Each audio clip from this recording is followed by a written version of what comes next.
Well, hey guys, welcome back to the channel. This little video is just us on our fourth day while we were at Cruis'n the Coast, just taking a nice cruise down the beach. My buddy Mark is behind me in his little white Mustang, and we're just enjoying the day.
One thing I figured out about this year is the amount of spectators. A lot of people lining the sides of the road on Highway 90 to just view all the cars. It seemed like, to me, there were a lot more this year than there has been in the past. But if you notice, everybody's camped out on the sides. They got the tents up, enjoying all the old cars. So if you've never been, I hope you can get there one day and see what it's all about.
Hey, and if you've never been to Cruis'n the Coast, one thing about it, anywhere you go, there's these old cars.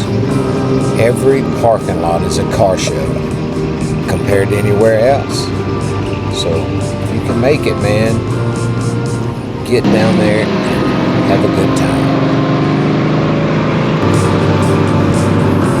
One thing you need to be sure of is be ready for the traffic.